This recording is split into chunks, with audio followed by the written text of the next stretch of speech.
Okay, officially live streaming. I appreciate all of you being here on a Sunday night. Another unfortunate result for the San Jose Sharks. They dug themselves a hole in this game. They've kind of been digging themselves a hole in the standings. They've lost 6 straight. They've lost 10 of their last dozen games. And in this video, in this live stream, I guess I'm here to kind of evaluate where we're at in this season. I think it's obvious this is a turning point. This is a crossroads. This is a fork in the road. However you want to describe it, whatever comparison you want to use, this is a point where the season either needs to change or it continues in a bad direction. And on that note, I'm ready to begin Sharks Night Shift. Let's go. Broadcasting live and worldwide. Here's Brody Brazil.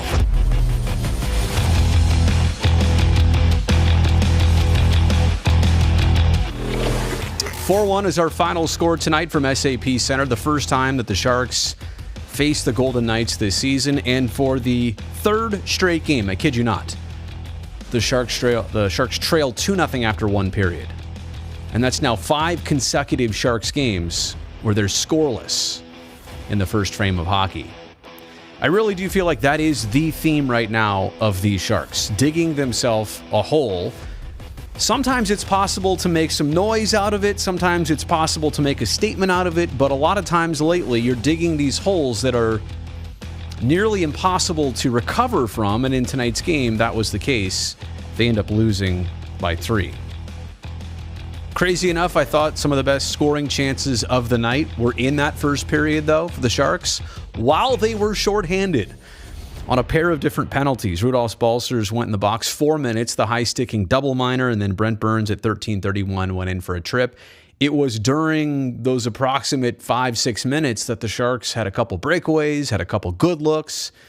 Again, some of their best scoring chances in the game when they were a skater short early. But again, after one period, down 2-0. Las Vegas scored again in the second period, and both teams scored in the final frame, so 4-1 is the ultimate score. Now, tonight was the 8th straight start for James Reimer.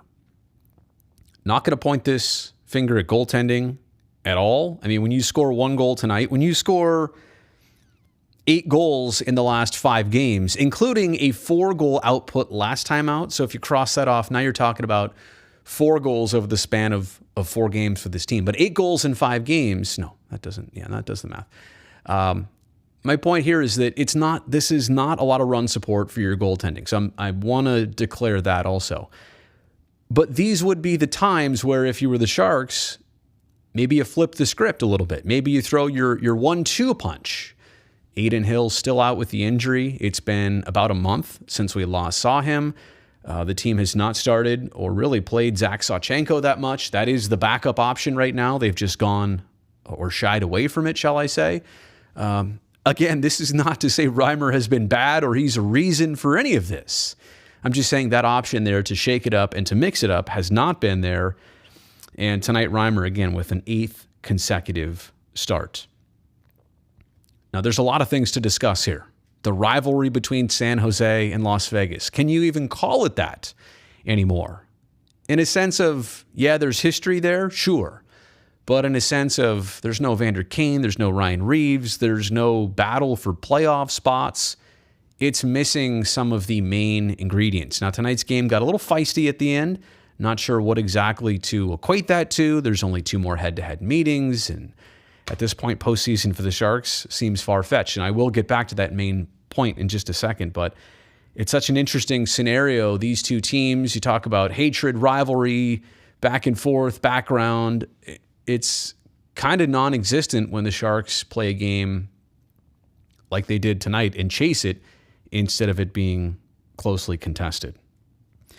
There are a couple other things to think about. You know, the Sharks' next 5 games take place in a span of 8 nights. So you're going to get a lot of results very quickly. You've also had a couple games in a row now of back-to-back-to-back division opponents. You had Edmonton, Vancouver, Las Vegas tonight. You get Anaheim on the next road game. So, you don't win in Anaheim, and now all of a sudden your distance, your gap in the standings, it becomes greater because you've just now surrendered points and picked up none against all these teams moving in one direction as you stay stagnant. Right now, the Sharks are in 7th place in the division. And I hate to run through these numbers, but I mean, I just think it's so important. They've lost 6 in a row. They've lost 10 of their last 12. Their last win, like I said before, was January 26th.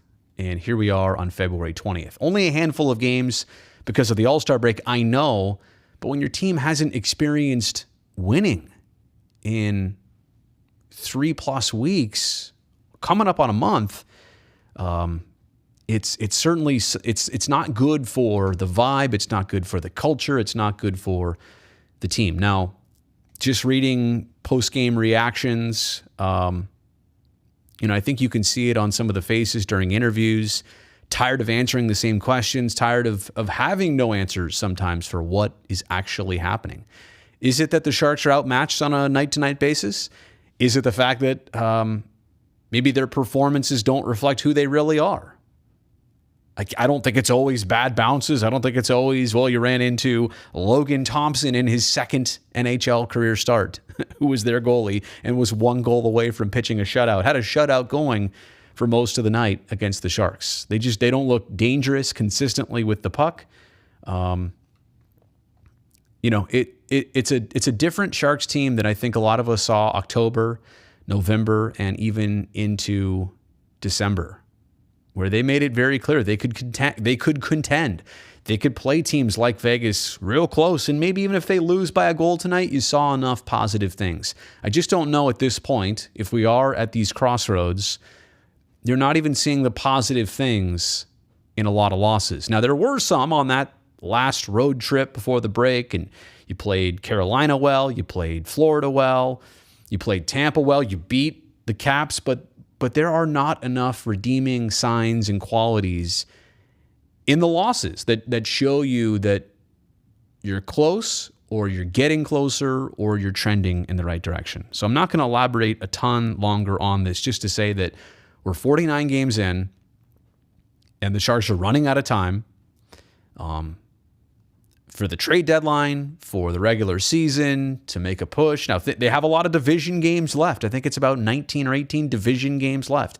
But at the same regard, if you don't use these wisely and make the most of them, you're in trouble.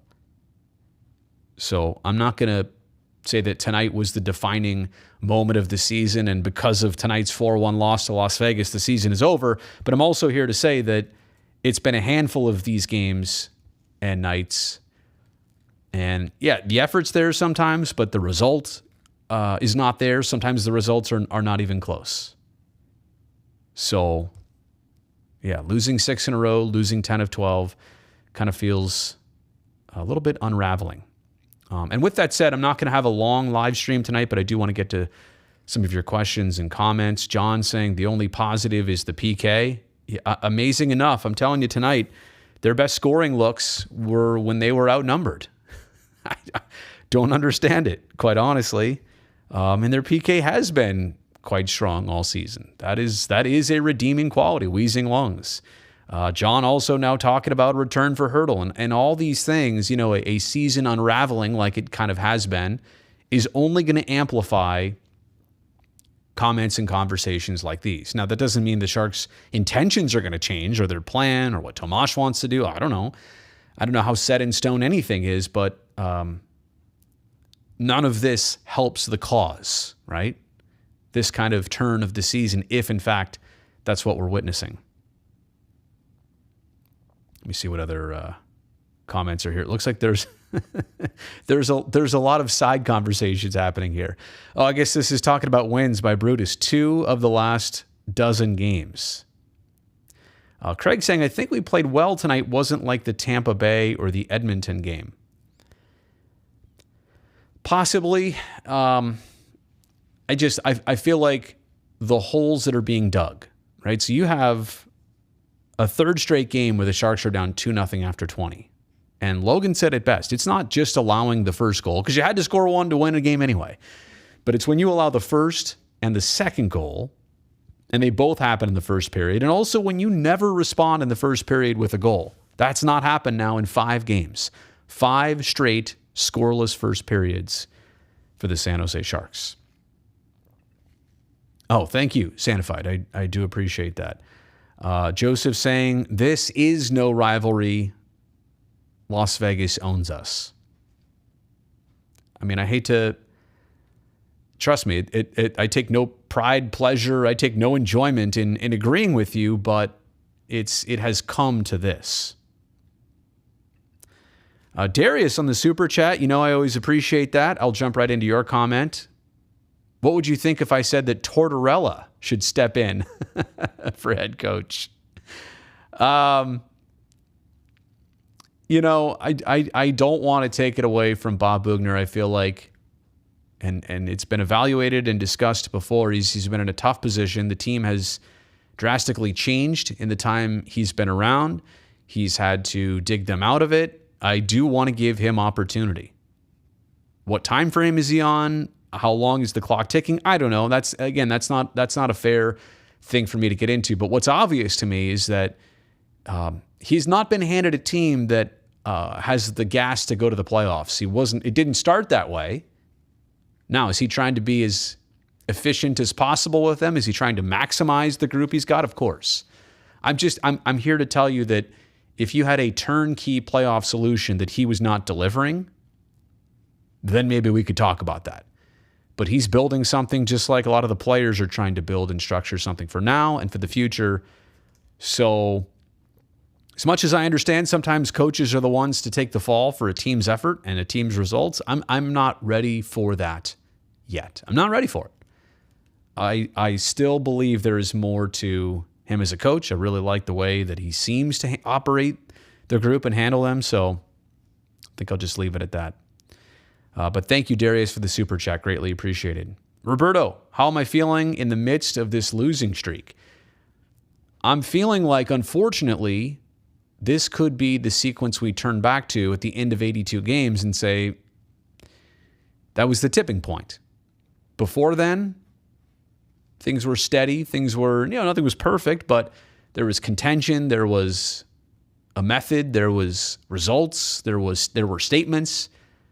I just honestly don't feel like this team has made a statement. They haven't won a game since January 26th, but I don't feel like they've even made too many statements in the time since then. I know those 3 1-goal losses following that last win. I know those were maybe, but it's been a while, and I feel like getting on a run could go a long way. You have to at this point. You just lost 6 in a row. You've lost 10 of 12. You have to. But you have to for the standings, but you also have to for the group. You have to put on a run like that. Christopher saying, and I, at this point, if Aiden Hill is not going to be an option for you, and I'm not here to, again, this is not a bad on James Reimer discussion. This is hey, if you want to switch things up, give your team a different look, give them a different vibe, hope for a different result, try it out. See what happens. I'm not here to say, well, you got nothing to lose. I don't, if the Sharks truly feel like it's not the option they want to go down, then okay, I trust you on that. But if Aiden Hill is and that's a whole separate concern and conversation. Aiden Hill, I was under the impression that it would be a healthy situation after the All-Star break. I thought he'd be back. He's not. We're now quite a bit removed from the All-Star break. So level of concern, yeah. I mean, it's about a month that he has been gone. And so and Alden here saying at some point the workload was going to catch up with Rhymes. They can't keep riding him. He's had a break in between too, right? He's had, the 12 days off for the All-Star break, like all the other Sharks did. But I think Drew pointed it out on our postgame show. It's not necessarily the physical reprieve. It's sometimes the mental reprieve. And I think just getting out of this situation for a second, you can't even get a game off. So I'm not against it. Definitely not against it. Alex has been a fan since 95. This is killing him. Alden with the glass half full, like I always appreciate. At least Nick Bonino got off the schneid. Yeah, his 6th goal on the season. John, I'm glad you agree on the case of Bob Bugner.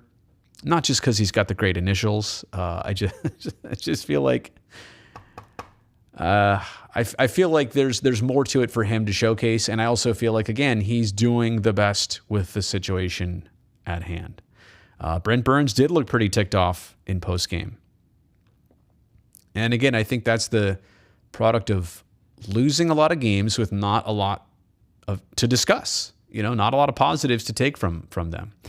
Matthew, so the trade deadline is coming up soon. Yeah, it's now a month. Well, tomorrow it's a month away. It's March 21st. Is 48 going to stay or go somewhere else? And if the Sharks want to push the playoffs, what position do they need more of? I'll tell you what I think. I've got a video here on the channel about this. They need more up front. They need depth. They need another top 6 winger who can score.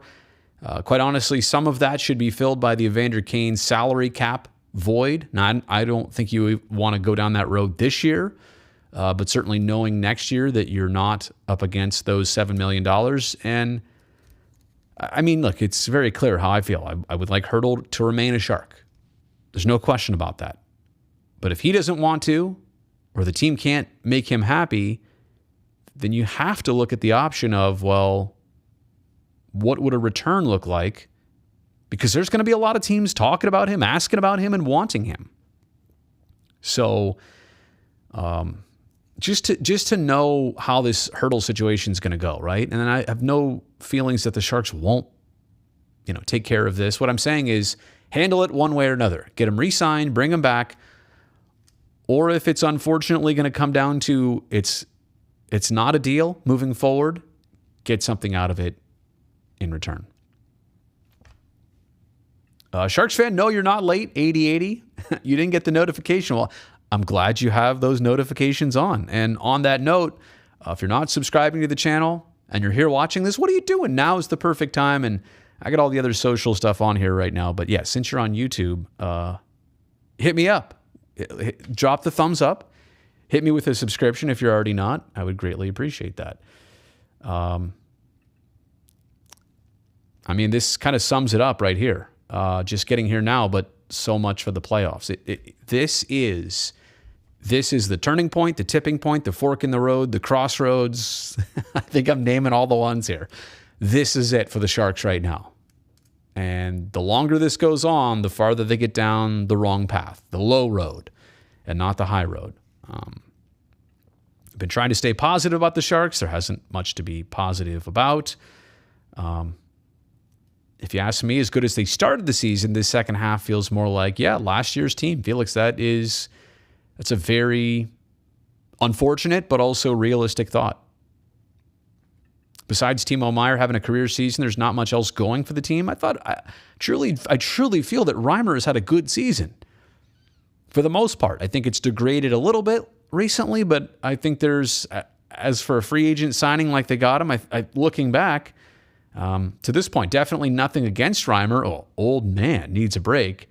Well, look, I didn't like the Colasar goal. I didn't really like the Pacioretty goal. Perimeter goals without a lot of traffic in front.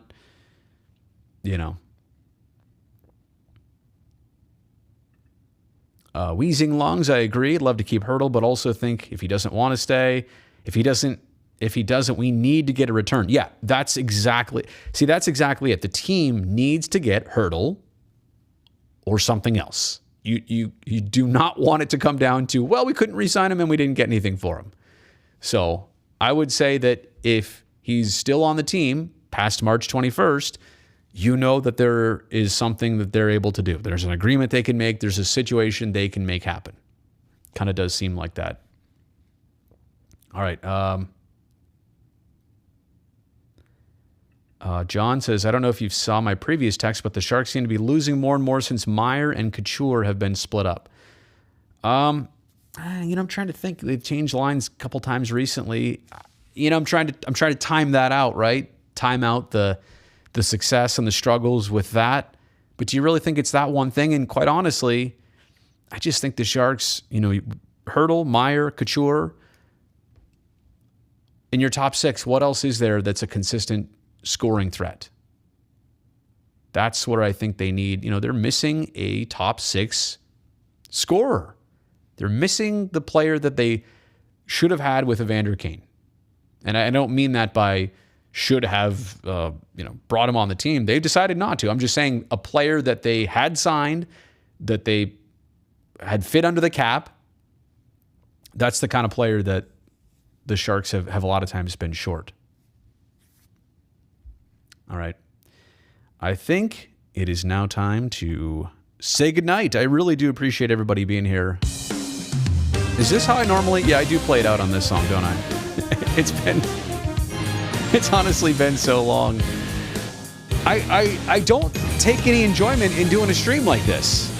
I'm not a negative person. You all know that. But I think realistic is the only way to be right now. And the reality is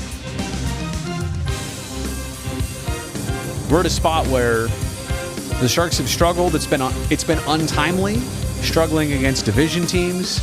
Time is running out. They're capable. They're capable of making it interesting and being relevant. I know they are.